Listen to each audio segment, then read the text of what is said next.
하나님 말씀 같이 보시겠습니다. 오늘 주신 하나님 말씀 구약성경 열왕기상 19장 1절부터 4절의 말씀을 함께 보시겠습니다.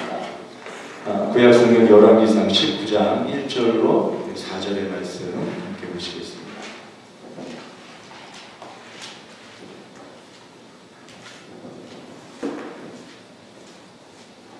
구약성경 열왕기상 19장 1절부터 4절의 말씀, 여러분 찾으셨으면 한 목소리로 함께 하나님 말씀 공독하겠습니다. 함께 읽겠습니다.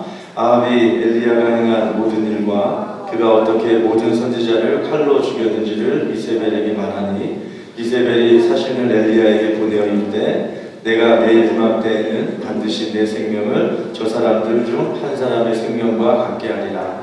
그렇게 하지 아니하면 신들이 내게 벌 위에 벌을 내림이 마땅하니라 한지라. 그가 이 형편을 보고 일어나 자기의 생명을 위해 도망하여 유다에 속한 브엘세바에 이르러 자기의 사원을 그곳에 머물게 하고 자기 자신은 광야로 들어가 하루킬쯤 가서 한 모뎀나무 아래에 앉아서 자기가 죽기를 원하여 이르되 여호와여 넉넉하오니 지금 내 생명을 거두시옵소서. 아멘. 오늘 열왕기상 19장 말씀을 좀 전체적으로 보려고 합니다. 성경 덮지 마시고 우리 펴놓으신 채로 함께 하나님 말씀 나누도록 하겠습니다. 오늘 예배는 종강주일 예배로 드려지게 됩니다. 우리 학기의 마지막 주간을 보내면서 여러분 마음 가운데 드는 생각은 아무래도 만족스럽다, 충분하다라고 하는 그런 생각보다는 후회되는 마음이나 아쉬움의 마음이 아마 클 것입니다. 세상에 후회를 남기는 일들이 여러 가지 많이 있지만 특별히 사람이 죽기 전에 후회하는 그런 일들이 있습니다. 우리 수년간 말기암 환자를 진료하면서 그들을 돌보았던 일본인 의사 중에 오츠 슈이치라고 하는 분이 계십니다. 이 오츠 슈이치라는 분이 그동안 1000명이 넘는 말기 환자들의 그 죽음을 접하면서 이 환자들이 죽기 전에 남긴 그런 이야기를 죽을 때 후회하는 25가지라는 제목의 책으로 정리를 해서 그렇게 책을 출판한 적이 있었습니다. 이 책은 사람이 죽기 전에 후회하게 되는 25가지를 다음과 같이 소개를 하고 있습니다. 자신의 몸을 소중히 하지 않았던 것, 유산을 어떻게 할까 결정하지 않았던 것, 꿈을 실현할 수 없었던 것, 맛있는 것을 먹지 않았던 것, 마음에 남는 연애를 하지 않았던 것, 결혼을 하지 않았던 것, 아이를 낳아 기르지 않았던 것, 다른 사람에게 손해를 끼쳤던 것, 감정에 좌지우지돼 일생을 보내버린 것, 자신을 제일이라고 믿고 살아온 것, 생의 마지막에 의지를 보이지 않았던 것, 사랑하는 사람에게 고마워요라고 말하지 않았던 것, 가고 싶은 장소를 여행하지 않았던 것, 고향에 찾아가지 않았던 것, 취미의 시간을 할애하지 않았던 것, 만나고 싶은 사람을 만나지 않았던 것, 하고 싶은 것을 하지 않았던 것, 주위 사람에게 불친절하게 대했던 것, 아이를 결혼시키지 않았던 것, 죽음을 불행하다고 생각한 것, 남겨진 시간을 소중히 보내지 않았던 것, 자신이 산 증거를 남기지 않았던 것, 종교를 몰랐던 것, 자신의 장례식을 준비하지 않았던 것, 그리고 마지막으로 담배를 끊지 않았던 것 등이었습니다. 이 내용을 보면서 오늘 우리의 눈길을 끄는 사실은 많이 가지지 못한 것, 내가 왜 이렇게 많이 소유하지 못했을까? 많이 가지지 못한 것을 후회하는 사람은 단 한 사람도 없었다라는 것입니다. 그저 사람답게 살아보지 못한 것, 특별히 주변에 있는 사람들에게 더 많은 사랑을 주지 못한 것을 그렇게 사람들은 후회하고 있었습니다. 이 세상을 살아가는 사람들 중에 자기 자신이 죽음을 맞이하는 때와 그 시간을 알 수 있는 사람은 아무도 없습니다. 말 그대로 죽음은 어느 날 갑작스럽게 우리에게 그렇게 찾아오게 되는 것입니다. 이렇게 죽음이 갑작스러운 것이지만 우리가 신앙생활 가운데 경험하게 되는 갑작스러운 일도 있습니다. 그것은 바로 영적 침체라고 하는 것입니다. 이 영적 침체는 말 그대로 어느 순간 하루아침에 영성이 바닥을 치게 되는 것입니다. 무슨 특별한 일이 있었던 것도 아닌데, 오히려 생각해보면 모든 일들이 순조롭게 잘 풀려가고 있는 것 같은데 영적인 면에서 급격한 하강을 경험하게 되는 그런 때가 있다라는 것입니다. 이번 학기 지난 시간 우리는 창조 시대부터 시작했어요. 우리 족장 시대, 우리 출애굽 광야 시대, 우리 가나안 정복 시대, 그리고 통일 왕국 시대 이르기까지 우리 이스라엘의 역사를 시대순으로 그리고 각 시대를 대표하는 한 인물의 삶을 중심으로 함께 생각해 보았습니다. 우리 지난 주간 솔로몬이 우상 숭배한 것 때문에 우상 숭배에서 돌이키지 않았던 것 때문에 결국 이스라엘이 두 개의 나라로 분열이 되고 남유다와 북이스라엘로 그렇게 나누게 되는 그런 내용들, 그리고 점차 그 두 나라가 멸망을 향해 나아가게 되는 그런 장면들을 목격하게 되었습니다. 이 나라가 둘로 나눠졌습니다. 이 분열 왕국 시대를 대표하는 성경의 인물이 있는데 그 인물은 바로 여러분이 잘 알고 있는 엘리야 선지자라고 하는 사람입니다. 오늘 우리가 함께 그 열왕기상 19장의 말씀은 이 엘리야 선지자가 경험하고 있는 영적 탈증과 영적 침체를 우리들에게 보여주고 있습니다. 오늘 엘리야 선지자가 경험하고 있는 이 영적 탈증과 침체가 우리의 주목을 끄는 한 가지 이유는 이 열왕기상 19장 바로 앞장에 열왕기상 18장의 기록 때문에 그렇습니다. 열왕기상 18장에서 엘리야 선지자는 놀라운 승리를 경험한 그런 사실이 있었습니다. 갈멜산에서 있었던 그런 전투에서 이 바알과 아세라 예언자 850명을 대적해서 그 싸움에서 승리를 하였습니다. 그것뿐만이 아닙니다. 엘리야가 그 다음 기도하였을 때 3년 동안 비가 내리지 않던 그 땅에 큰 비가 이제 내리게 되는 그런 기적이 일어나게 되었습니다. 이 두 가지 엄청난 사건들을 통해서 오늘 엘리야는 그 누구도 그를 필적할 수 없는 하나님의 사람의 기도의 사람의 능력의 사람의 그런 면모를 유감없이 아낌없이 우리들에게 보여준 바가 있습니다. 자, 그런데요, 이 엄청난 승리를 거둔 엘리야 선지자가 바로 이어진 열왕기상 19장 말씀에서 너무나도 다른 모습을 우리들에게 보여주고 있다는 것입니다. 우리 아까 읽은 말씀 다시 한번 좀 보시겠습니다. 열왕기상 19장 1절로 4절의 말씀. 아합이 엘리야가 행한 모든 일과 그가 어떻게 모든 선지자를 칼로 죽였는지를 이세벨에게 말하니 이세벨이 사신을 엘리야에게 보내어 이르되 내가 내일 이맘때에는 반드시 내 생명을 저 사람들 중 한 사람의 생명과 같게 하리라. 그렇게 하지 아니하면 신들이 내게 벌 위에 벌을 내림이 마땅하니라 한지라. 그가 이 형편을 보고 일어나 자기의 생명을 위해 도망하여 유다에 속한 브엘세바에 이르러 자기의 사원을 그곳에 머물게 하고 자기 자신은 광야로 들어가 하룻개쯤 가서 한 로뎀나무 아래에 앉아서 자기가 죽기를 원하여 이르되 여호와여 넉넉하오니 지금 내 생명을 거두시옵소서.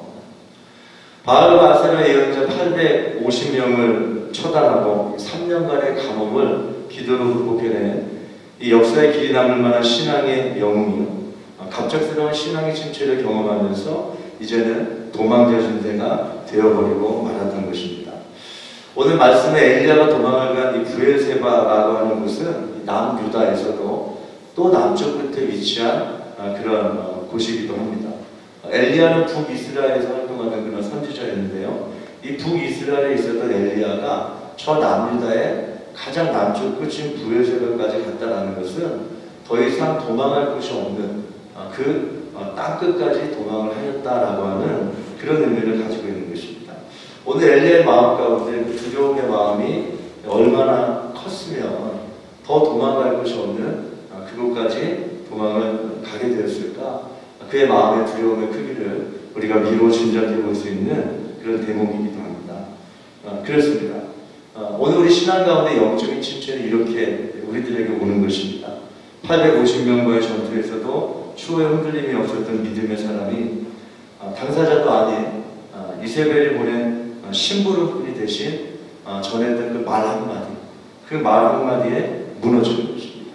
심지어는 목숨을 포기하게 되는 것, 이것이 바로 영적 침체의 위력인 것입니다. 그러므로 오늘 우리는 영적 침체에 있어서 자유로울 수 있는 사람이 아무도 없다 하는 것을 겸손하게 인정할 수밖에 없습니다. 그 기도의 능력을 가지고 놀라운 역사를 경험했던 엘리야가 그런 일들을 당했다라고 한다면 오늘 우리 역시도 그런 상황 가운데 얼마든지 처할 수 있게 될 것을 생각해 보게 되는 것입니다. 어떻게 하면 이러한 영적 침체에서 우리는 회복할 수 있을까? 이 질문은 오늘날 갑작스럽게 임하는 영적 침체에 무방비로 노출이 되어져 있는 저와 여러분, 우리 모두에게 의미가 있는 그런 질문이 아닐 수가 없습니다. 그리고 이 질문에 대한 답을 우리는 엘리야를 회복시키시는 하나님의 손길을 통해서 발견하게 됩니다. 이렇게 지쳐 쓰러져 있는 엘리야를 휴식을 통해서 육체적으로 회복시키신 하나님께서는 이제 엘리야를 영적으로 회복시키기를, 영적인 회복을 주시기를 원하시고 계십니다. 영적인 회복의 첫 단계는 잃어버린 사명을 되찾는 것이었습니다. 열왕기상 19장 9절의 말씀을 여러분 성경을 보시기 바랍니다. 엘리야가 그곳 굴에 들어가 거기서 머물더니 여호와의 말씀이 그에게 임하여 이르시되 엘리야야 내가 어찌하여 여기 있느냐. 영적 침체에 들어서게 되면서 가장 먼저 경험하게 되는 현상은 모든 일에 허물을 느끼게 되는 것입니다. 특별히 신앙생활 가운데에서도 그러한 감정을 느끼게 되는 것입니다. 그동안 신앙 안에서 열심을 내었던 일들과 노력을 아끼지 않았던 그런 모든 수고가 다 허무한 것으로 여겨지고 더 나아가 하나님과의 관계도 의심하게 되는 그런 일들을 경험할 수 있습니다. 사람은 목표를 상실하면 죽는 그런 존재가 아닙니까? 내가 왜 이 땅에 태어났으며 오늘 나에게 맡겨진 책임이 무엇인가? 오늘 나에게 맡겨진 사명은 무엇인가? 나를 왜 이곳에 보내셨는가? 라고 하는 그 사명과 목적을 잃게 되면 사람은 흔들릴 수밖에 없는 것입니다. 열왕기상 19장 10절 말씀에 엘리야가 이렇게 이야기합니다. 그가 대답하되 내가 만군의 하나님 여호와께 열심히 유별하오니 이는 이스라엘 자손이 주의 언약을 버리고 주의 제단을 헐며 칼로 주의 선지자들을 죽였음이오며 오직 나만 남았거든 그들이 내 생명을 찾아 빼앗으려 하나이다 라고 기록합니다. 지금 엘리야의 마음 가운데 어떤 것이 있습니까? 지금 엘리야의 마음 가운데 불평하는 마음이 있다는 것을 우리는 볼 수가 있습니다. 내가 하나님 여호와께 열심히 유별하오니 무슨 이야기입니까? 나에게 열심히 있다. 나에게는 문제가 없다는 그런 이야기입니다. 내가 이렇게 열심을 다했는데 나는 최선을 다했는데 그럼에도 불구하고 사람들은 그것에 대해서 반응을 하지 않고 오히려 나를 죽이려고 한다, 해치려고 한다라고 하는 그런 이야기를 하나님한테 하고 있는 것입니다. 그렇습니다. 그만큼 엘리야가 처해져 있는 상황이 아무도 믿고 의지할 수 없는 그런 어려운 상황이었습니다.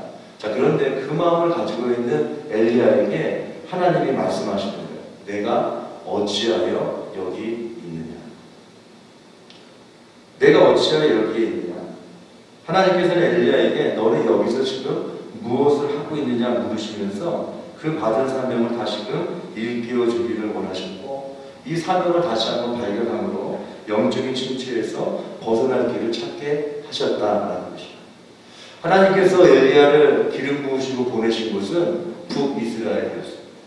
그곳에서 맡겨진 책임을 그가 감당했어야 합니다. 그런데 어쩐 일인지 그는 지금 남유다의 가장 남쪽 끝 땅 부엘세바에 자리하고 있습니다. 그때 하나님께서 물으시는 것입니다. 내가 어찌하여 여기 있느냐? 내가 너에게 처음 그렇게 부탁했던 사명을 내가 지금 붙들고 있는가? 라고 하는 질문을 주고 계시는 것입니다. 이 장면을 통해서 우리 다시 한번 사명의 의미를 생각해 보게 됩니다. 사명이 분명하지 않으면 하나님께 나를 보내신 이유와 내가 이곳에서 해야 될 그 사명이 분명하지 않으면 사람은 환경에 흔들리게 됩니다. 흔히 사명이라고 이야기하면 내가 해야만 하는 어떤 일, 나에게 부탁된 어떤 일이기 때문에 이것은 꼭 부담으로 다가오기가 쉽습니다. 그렇습니다. 하나님께서 나에게 맡겨주신 일은 책임이기 때문에 이것을 감당하는 것은 부담이 맞을 것입니다. 그러나 이 부담은 나를 힘들게 하고 나를 괴롭게 하는 것으로 끝나는 그런 것이 아니고 환경에 흔들릴 수밖에 없는 상황이 이리저리 방황할 수밖에 없는 나를 오히려 바로 서게 하는 힘이 이 사명 안에 있음을 우리는 다시 한번 깨닫게 되는 것입니다. 오늘 나를 향한 하나님의 뜻은 무엇인가? 나를 왜 이곳으로 하나님 보내셨을까? 오늘 나에게 사명을 부르시는 하나님의 음성에 귀를 기울이고 내가 지금 선 것이 어디인지를 스스로에게 묻는 그런 질문이 있을 때 우리는 영적인 침체에서 벗어나게 될 것입니다. 영적인 회복의 두 번째 단계는 하나님이 함께 하심을 깨닫게 하시는 것이었습니다. 열왕기상 19장 11절과 12절 말씀을 보십시오. 여호와께서 이르시되 너는 나가서 여호와 앞에서 산에 서라 하시더니 여호와께서 지나가시는데 여호와 앞에 크고 강한 바람이 산을 가르고 바위를 부수나 바람 가운데 여호와께서 계시지 아니하고 바람 외에 지진이 있으나 지진 가운데에도 여호와께서 계시지 아니하며 또 지진 후에 불이 있으나 불 가운데에도 여호와께서 계시지 아니하더니 불 후에 세미한 소리가 있는지라. 천지가 진동하는 강한 바람과 지진이 있습니다. 그리고 불 가운데 나타나시는 그런 하나님의 모습은 우리 하나님의 권능, 하나님의 능력을 보여주는 그런 모습인 것 동시에 특별히 구약 성경에서 전통적으로 하나님의 임재를 드러내는 그런 방식이기도 합니다. 자, 그런데 이번에 엘리야에게 나타나실 때는 좀 달랐다는 것입니다. 이 모든 것이 지나가게 하신 이후에 어떻게 해요? 조용한 가운데 하나님이 나타나셨습니다. 강한 능력을 가지고 계시는 분이시면서도 그러나 조용히 그 곁을 지켜주시는 하나님의 함께 하심을 엘리야에게 보여주시기를 하나님이 원하셨기 때문에 그 자신이 여러 가지 모양으로 엘리야 앞에 서게 되는 그런 모습을 가지시는 또 그런 노력을 기울이시는 하나님의 모습을 오늘 우리가 발견하게 되는 것입니다. 지금 엘리야에게 필요한 것은 혼자 버림받은 것이 아니다라는 그런 사실을 깨닫는 것입니다. 나 혼자만 남아있다. 그렇죠? 다 떠나고 다 나를 죽이려고 하고 나 혼자만 남았습니다 생각하면서 좌절하고 있는 그런 엘리야에게 하나님 말씀하시는 거예요. 너는 혼자가 아니다. 내가 너와 함께하고 있다라고 하는 그런 메시지를 오늘 엘리야에게 주기를 원하셨다라는 것입니다. 그렇습니다. 하나님의 함께하심을 우리가 알고 느끼고 깨닫는 것이 이렇게 중요합니다. 내가 다 해야 한다라고 생각하게 되면 작은 일도 나에게 큰 부담이 될 수밖에 없습니다. 그러나 하나님께서 나와 함께하고 계시고 하나님께서 이 일을 이루신다는 하나님께서 이 일을 감당하기를 원하신다라고 하는 그런 믿음의 확신이 있게 되면 그렇게 되면 우리는 큰 일도 감당할 수가 있게 되는 것입니다. 우리가 오늘 세상을 살아가면서 그리스도인으로 살아가는 그 사명이 너무나 무겁게 느껴질 때가 있습니다. 오늘 나에게 맡겨진 사명이 감당하기 어려울 정도로 크게 느껴지는 그런 때도 있습니다. 지금 엘리야의 마음이 그랬습니다. 그 부담스러운 마음 때문에 그 마음으로부터 영적 침체가 시작이 되었던 것입니다. 그러나 오늘 우리가 기억할 것은 무엇입니까? 내가 하는 것이 아니고 하나님께서 하시는 것입니다. 믿음의 기도가 그래서 오늘 우리에게 중요하고 필요한 것이죠. 나를 침체에 빠지게 만드는 그 문제가 크면 클수록 이 문제를 하나님께 맡겨드리는 기도가 더욱더 간절히 우리에게 요청되는 것을 발견하는 것입니다. 그렇습니다. 문제는 해결하라고 주어지는 것이 아닙니다. 문제는 해결하라고 주어지는 것이 아니라 맡기라고 주어지는 것입니다. 하나님께 맡겨드리면 하나님께서 그 문제를 해결하신다는 것입니다. 영적인 회복의 마지막 단계는 하나님께서 허락하신 조력자들을 발견하게 하시는 것이었습니다. 열왕기상 19장 15절과 16절 말씀을 보시기 바랍니다. 여호와께서 그에게 이르시되 너는 내 길을 돌이켜 광야를 통하여 다메섹에 가서 이르거든 하사엘에게 기름을 부어 아람의 왕이 되게 하고 너는 또 님시의 아들 예후에게 기름을 부어 이스라엘의 왕이 되게 하고 또 아벨 모올라 사밧의 아들 엘리사에게 기름을 부어 너를 대신하여 선지자가 되게 하라. 이제 나밖에 남지 않았습니다. 나 하나밖에 없습니다. 라고 다시 좌절하는 그 엘리야에게 주시는 하나님의 말씀은 다른 것이 아니었습니다. 주위를 둘러보라는 그런 말씀이었습니다. 내가 혼자 남은 것 같지만 그렇지 않다라는 것입니다. 내가 보내준 사람들에게 기름을 부어서 그들을 세워주라고 하는 그런 명령을 지금 엘리사에게 하나님이 주고 계십니다. 특별히 오늘 말씀에 하사엘이라고 하는 사람이 눈에 들어오게 됩니다. 이 하사엘은 말 그대로 이방 나라의 이방 왕입니다. 시리아라고 하는 나라에 하사엘이라고 하는 이방 사람 이방 왕을 기름을 부어서 그를 세우라고 하시는 그런 명령을 오늘 엘리야에게 주고 계십니다. 이방 나라의 이방 왕이 세워진다는 그런 이야기입니다. 언제 칼부리를 방향을 돌려서 이스라엘을 공격해 들어올지 모르는 그런 나라의 왕을 세워주라고 하는 그것도 기름을 부어 세우라고 하는 그런 명령이기도 합니다. 우리의 생각으로는 이해할 수 없는 처사입니다. 우리의 적이 될지도 모르는데 왜 그런 왕을 세우고 그를 세우는 그런 일을 내가 해야 할까? 그러나 하나님은 이해할 수 없는 그런 명령을 주고 계신다는 것입니다. 이 말씀 통해 우리가 깨닫게 되는 것이 있습니다. 무엇입니까? 하나님께서 오늘 우리 주위에 허락하신 사람은 다 필요해서 보내주신 그런 사람이라는 것입니다. 하나님의 뜻 가운데 보냄을 받은 그런 사람들이 있다는 것을 기억하라는 그런 말씀입니다.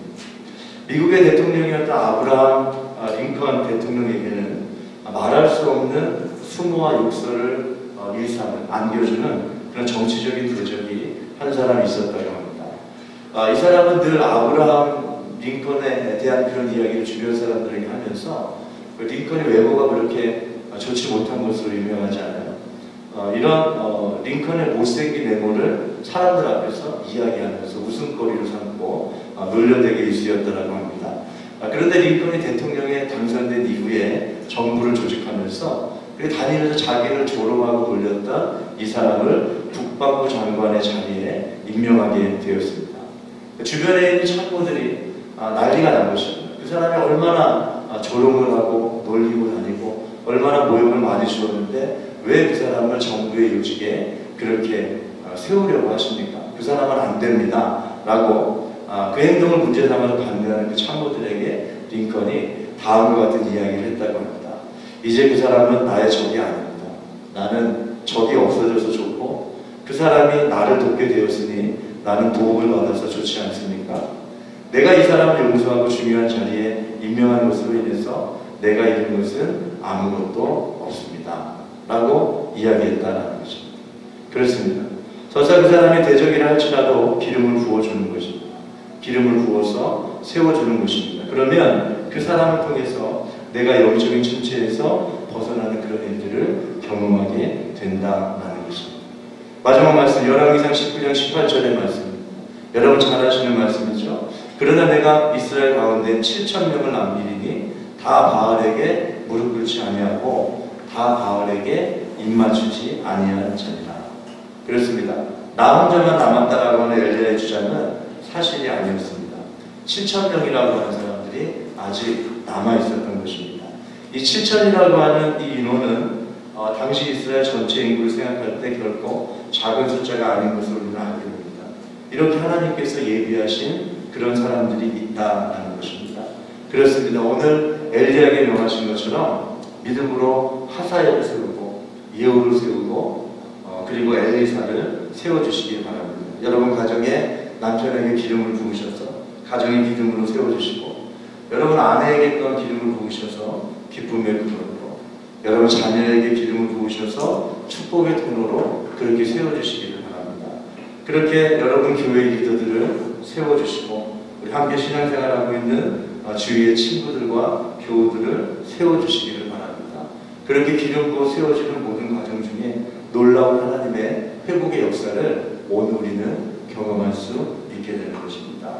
이제 말씀 마치려고 합니다. 엘리야의 영적인 침체는 침체로 끝나지 않았습니다.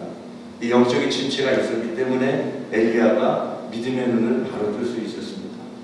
이 영적인 침체가 있었기 때문에 오늘 그 이후에 엘리사라고 하는 또 후계자가 세움을 받을 수 있었고 이 영적 침체가 있었기 때문에 더 큰 하나님의 역사가 준비될 수 있었다는 것입니다.